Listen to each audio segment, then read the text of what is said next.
Assalamu alaikum wa rahmatullah. Fillojmë me emrin e Zotit, mëshirues më shpëtot. Falënderimet i takojnë vetëm Zotit të gjithësisë, krijuesit të njeriu në formën më të bukur. Përshëndetjet më të sinqerta e çon profetit Muhammed sallallahu alaihi wasallam, atë që zgjodhi Zoti parlemrues dhe përgëzues, profetin e fundit deri në ditën e llogarisë, për familjen e tij, për shokët e tij, për gjithë besimtarët, sa të jetë. Lutë Zotin e gjithësisë që këto ditë që kam mbetur nga viti kalendarik diellor të jenë ditë hajrit, edhe viti që vjen të jetë më i hajrit edhe për jetën tonë dhe për vdekjen tonë, edhe për ngjalljen tonë. Pak sot nuk është se ka ndonjë mësim të rregullt serial të atyre temave të kaluara, por është thjesht një kujtesë, një reflektim, e kam quajtur reflektim në fund të një viti. Ju njoftoj paraprakisht se javës që vjen, pra të mërkurën që vjen nuk do të jem, kështu që mësimi nuk do zhvillohet për arsye se nuk do jem në Tiranë, kështu që i kthehemi, më thënë, të mërkurës tjetër.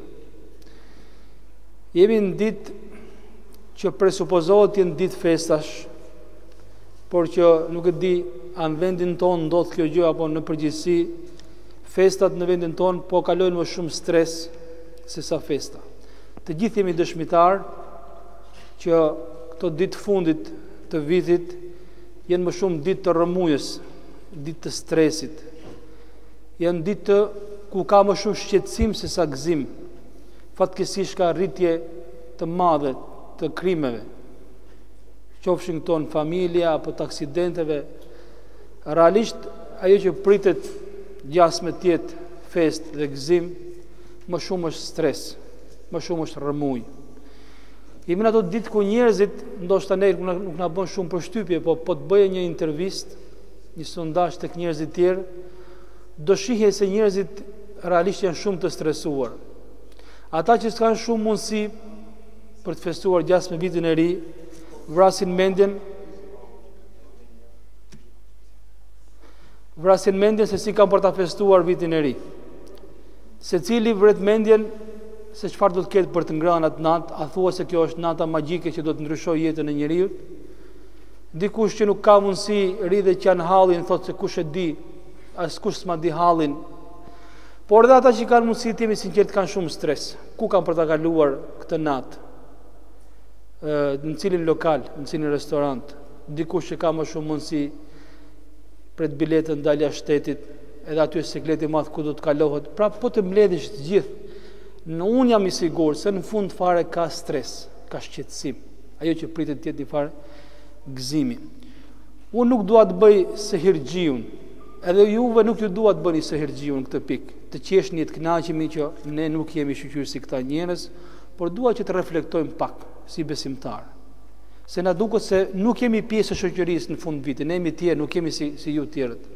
Unë them që le të pozicionohemi edhe të analizojmë të situatë me shpresë që t'i bëjmë dobi dhe vetes tonë për t'imi të dobishëm edhe për njerëzit tjerë. Unë dua që në këtë fund viti ne si besimtar të hedhim dritë mbi disa gjëra. Nuk më intereson shumë fakti është halal festohet, është haram festohet, kam përshtypjen që nuk është vendi edhe nuk është debati në këtë pikë. Më shumë është në diçka tjetër. Unë dua të hedh dritë sonte me lehtë Zotit në dy dimensione që kanë lidhje me situatën ku jemi. Dimensioni i parë ka bëjë me atë pse njerëzit presin me padurim këto festa, po ta quajmë festën e fund vitit. Cila është arsyeja kryesore që i bën njerëzit të stresohen, të sikletosen shumë për këtë pikë? Dhe e dyta, ne si e perceptojmë festën? Cila është festa më e madhe për njeriu? Dhe a bëjmë propagandë për festën tonë? Menjëherë kur them për festën tonë do të shkojmë tek Bajramit. Jo, nuk e kam për festën e Bajramit, e kam për diçka më shumë se sa kaq. Unë mendoj se arsyeja kryesore pse njerëzit janë kaq në siklet për këtë çështje të festave. Morën në fundin e vitit se jemi në fund vitit. Po shikoni një farë stresi është në fund javës, pra weekendin ku kalohet. Vijnë pushimet verore, gjithë fluturojnë, duan të ikin, mos jenë pjesë e kësaj. Vjen puna ditëlindjeve, gjithë kanë siklet se çfarë bëhet me këtë. Unë mendoj se arsyeja kryesore e kësaj që ndodh është boshllëku. Njerëzit, shoqëria është në boshllëk shpirtëror. Ky është kryesori. Boshllëku e bën njeriu të kapet për gjëra që në fakt nuk kanë shumë rëndësi, nuk kanë shumë peshë. Boshllëku e shtyn njeriu të gëzohet për gjëra shumë të vogla dhe të mërzitet për gjëra shumë të vogla. Edhe i kujton se këtu është fundi i dynjas, tash i festohet viti i ri në formën më të mirë të mundshme dhe formën më e mirë për njerëzit të halë mirë, të pinë mirë atë natë dhe të shikosh një javë më mrapa çdo gjë është e vdekur. Edhe i duhet ta filloj edhe një herë nga fillimi. Çfarë ka kursyer për 1 muaj, për 2 muaj, ja fillon edhe një herë nga zeroja, për më thënë nga minusi. Çfarë i shtyn njerëzit për këtë? Un kam përshtypjen se shkaku kryesor është se njerëzit janë bosh. Dhe njeriu që është bosh don të mbushet. Edhe un këtu thash më parë nuk kam dëshirë të shoh njerëzit as me inat, as me urrëti, por me keqardhje. Kjo është ndjesia e një ftuesi, e një muslimani, e një besimtari. Nuk i shef njerëzit duke i përbuzur ata që janë në këtë gjendje. Pse them kështu? Sepse realisht edhe ne kemi qenë të tillë. Edhe ne dikur kemi pritur me padurim të vi fundi i vitit, apo të vi ndonjë fest. Mos kujtojmë se kështu kemi qenë gjithmonë. Prandaj unë nuk dua të shikojmë njerëzit në aspektin e përbuzjes, as të nënvlerësimit, as të urrëties, por të keqardhjes. Të keqardhjes që njerëzit janë bosh nga ana shpirtërore. Janë bosh në shpirt dhe në zemër dhe mundohen ta mbushin jetën e tyre me diçka që realisht nuk e mbush njeriu. Unë jam i sigurt për diçka. Njeriu i cili përfundon në alkool përfundon se është bosh. Ai që përfundon në drogë përfundon se është bosh nga ana shpirtërore. Edhe merr sa të duash vese dhe probleme që ka njerëzit. Se çdo kush ja do të mirën vetes së tij. Askush nuk do t'i bëj keq vetes së tij. Por shkaku kryesor pse njerëzit përfundojnë këtë pikë është se nuk kanë gjë në zemër, nuk kanë gjë në shpirt, nuk kanë gjë që i kënaqin nga brenda dhe mundohen ta gjejnë kënaqësinë tek ajo që është jashtë. Në Kur'anin famlart Zoti thotë, edhe ju keni qenë kështu, pra të humbur, të pauzuar. Femenna Allahu aleikum bil iman. Dhe Zoti ju dha ju si mëshirë besimin, ju dha dhurat ju besimin. Edhe ju keni qenë kështu, i thoshte pejgamberit alayhis salam, edhe sahabeve, mos i shihni njerëzit me inat, me urrëtie, por shihni me keqardhje. Edhe ju të tillë keni qenë, por deshi Zoti dhe ju drejtoi. Kam vështirësi se ky dimension nuk është tek musliman, ose shumë pak. Ne më shumë rrim duke argumentuar se është haram ta festosh vitin e ri, që në fakt për ne si besimtar nuk është problem shumë i madh, se nuk të mbush më ajo, të mbush diçka tjetër. Ndërsa ata që nuk kanë besim ose besimin e kanë të dobët, sill 1000 argumente ai do ta festoj, sa i ndihet bosh nga ana shpirtërore. Nuk është i mbushur. Pra unë dua të hedh dritë mbi dimensionin e keqardhjes. Na vi keq për njerëzit, na digjet zemra, që të punojmë që nëse ne kemi përjetuar diçka, edhe ata të përjetojnë të që ne përjetojmë. Në Kur'anin famlart Zoti thotë, është Allahu ai që ja bëri juve të dashur besimin, dhe zbukuroi atë në zemrat tuaja, dhe u bëri të urryer kufrin, gjunahet, kundërshtimin e Zotit, dhe ju udhëzoi në rrugën e drejtë. Çdo falënderim i dedikohet Zotit në këtë pikë. Për Zotin mund dua të jemi sinqert, kthehuni dikur para disa vitesh. Thjesht nëse dikush është rritur prim fillim, duke mos pas siklet vitin e ri, por duke qenë i mbushur me besim, po kam përshtypjen ka shumë pak njerëz të tillë. Do të shikosh se ke pas më shumë stres se sa të tjerët. Por sot shqyr Zotit je i mbushur. Falëndero Zotin për këtë gjë dhe të vi keq për njerëzit të tjerë. Këtë kisha dimensionin e parë për të cilin unë ju ftoj që të bëni pjesë e këtij shqetësimi, të shohim njerëzit me keqardhje, jo me urrëtie. Të shohim me djegje të shpirtit dhe jo me inat për çfarë po bëjnë. Sepse e bëjnë duke menduar se është mirë. Nuk e bëjnë për inatin tënd, as për inatin dikujt tjetër.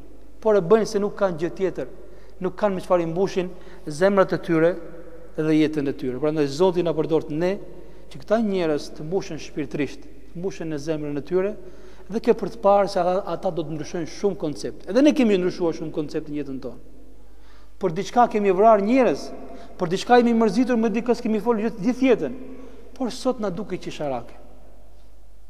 Sepse është mbush shpirti dhe është mbush mendja me diçka tjetër. Dimensioni tjetër që unë dua t'ju thras është koncepti i ftesës, të cilin duhet ta propagandojmë ne si musliman. Kush u ka thënë juve se është Islami është kundra ftesës. Një musliman nuk e pëlqen përveç se festën e dy bajrameve. Kjo është një koncept. Muslimani ka dy festa dhe nuk një festë tjetër, nuk një gëzim tjetër. Kjo është e gabuar. Muslimani ka dy festa të mëdha, janë dy bajramet. Dhe vetë fjala bajram do të thotë festë dhe gëzim. Por nuk është se një musliman është kundra konceptit të gëzimit, të festimit. Festim dhe festë dhe gëzim është kur dikujt fëmia i merr ka sukses në shkollë, është ndonë si mirë, është kënaqësi për prindin. Gëzim dhe fest është kur dikush realizon një projekt në jetën e tij, është kur bashkohet familja, është martesa, është fejesa, gjitha janë festa këto. Na nxit pejgamberi alayhis salam që ti festojmë, të krenohemi me këto festa. Dhe nuk dua të kufizohet ai hadithi i pejgamberit alayhis salam, nuk ka festë në Islam përveç se dy festa, nuk ka festë fetare të mirëfillt përveç se dy bajrameve. Apo festa ekziston. Por kuptimi i vërtet i festës, kjo është dimensioni i dytë unë që dua të dal, është një dimension tjetër. Thonë që festa më e madhe është festa me Zotin. Çdo të thotë festë me Zotin, që duket pak si çuditë, sikur ti feston me Zotin, Zoti na ruaj. Të festosh me Zotin do të thotë të festosh me udhëzimin që të ka dhënë Zoti. Të gëzohesh shumë me atë udhëzim, që sa herë shkon në përmendje, të mushet zemra, të mushet shpirti. Se nuk ka dhuratë më të madhe se sa udhëzimi në Zot. Nuk e merr dikush as për zgjuarsinë që ka, as për pasurinë që ka, as për post, as për karrierë, por e merr se Zoti ja jep. Dhe Zoti e ka ndarë udhëzimin e tij sipas drejtësisë së tij. Kjo është festa më e madhe.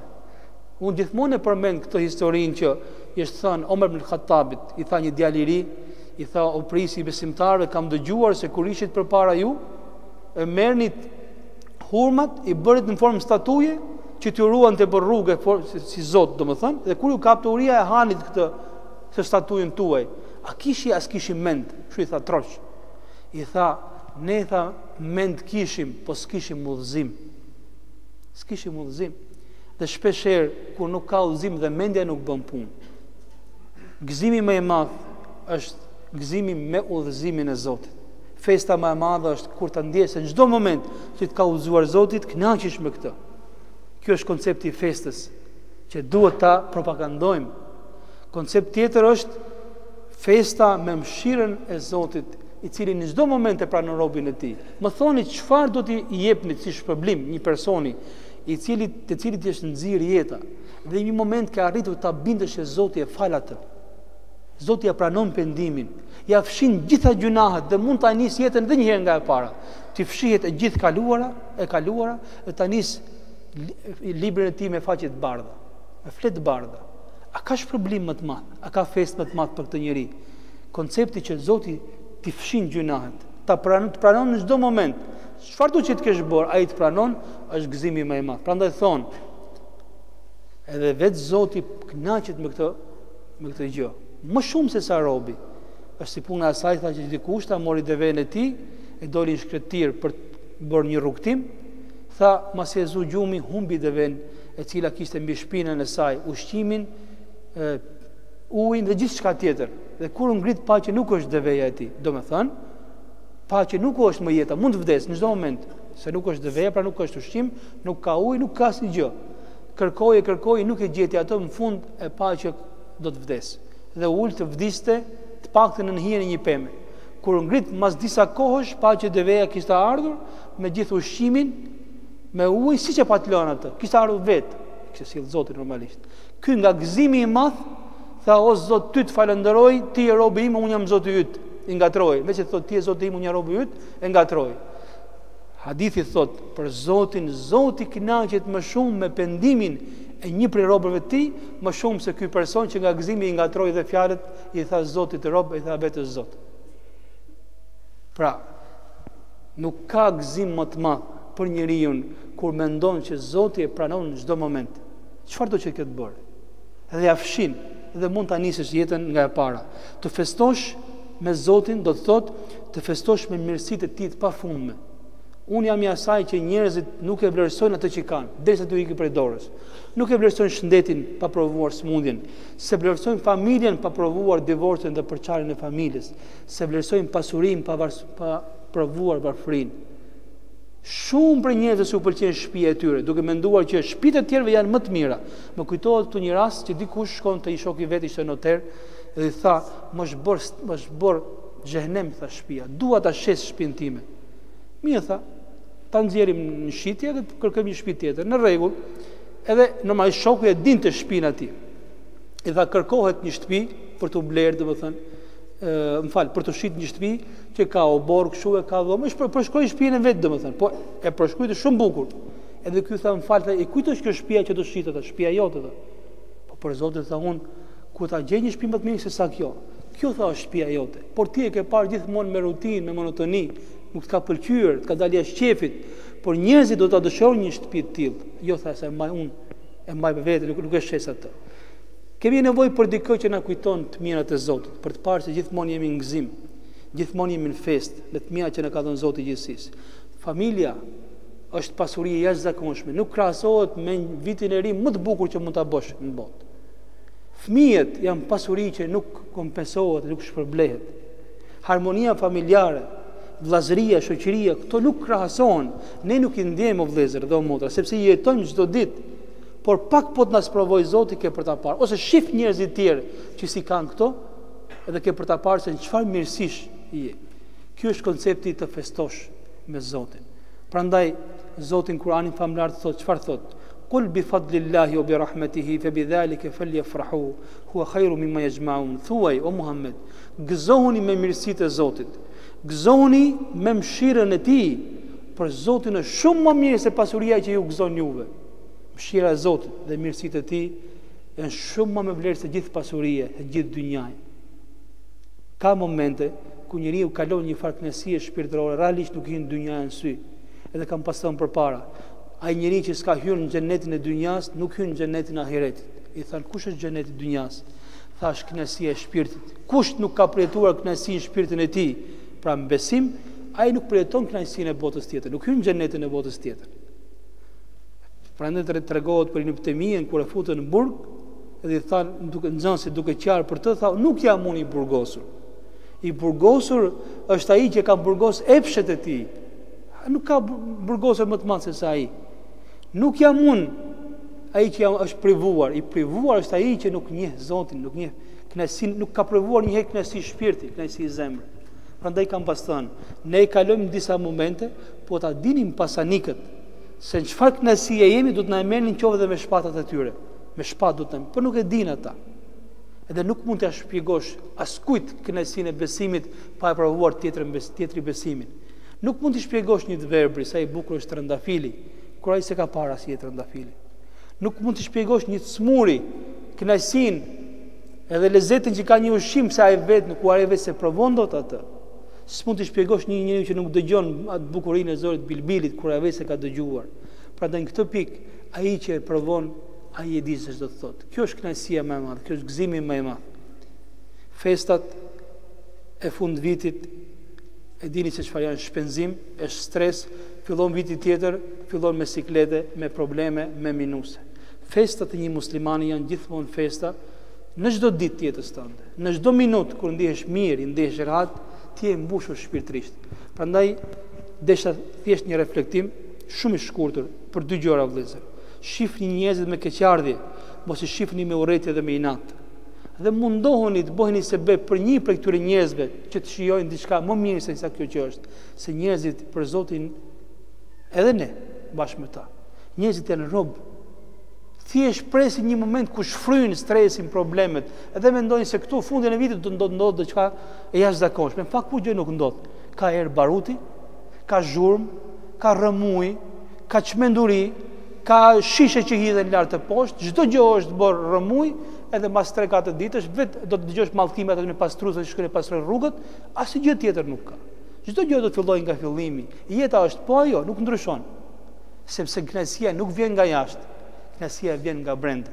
Kjo është elementi i parë. Elementi i dytë, unë njoftoj që ta përjetojmë besimin në Zot, ta përjetojmë kënaqësinë, festën me Zotin. Thonë që është festa më e madhe, thonë që është gëzimi më i madh. Prandaj dy bajramet për ne nuk janë bajram hajde të bëjmë qef, therrim mish e të ham baklava. Në njërin bajram ke agjëruar një muaj, kënaqesh masi bën një punë të mirë. Në bajramin tjetër është bërë haxhi, sakrificë, edhe ti bën kurban dhe merr pjesë. Domethënë ne festojmë masi e kemi merituar festën. Kurse çfarë ndodh ndryshe jo. Ktu është mlidhet leku, mlidhet para për fundin e vitit, shkatrohet e gjitha realisht digjet në barut, e në aksidente, në vrasje, në lloj-lloj veprimesh, e në fillim pastaj jeta fillon. Këto unë i quaj festa të çmendurisë, nuk janë festa të merituara. Prandaj lut Zotin e gjithësisë që të na mbush zemrat me besim, me kënaqësi, na e bëj çdo ditë jetës tonë fest.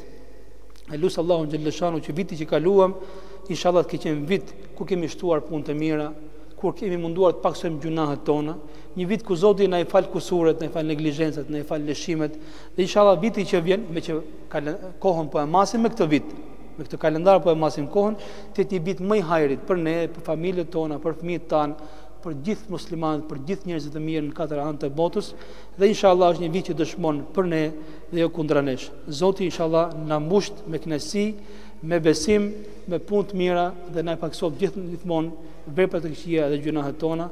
Allahumma amin. Assalamu alaikum wa rahmatullahi ta'ala wa barakatuh.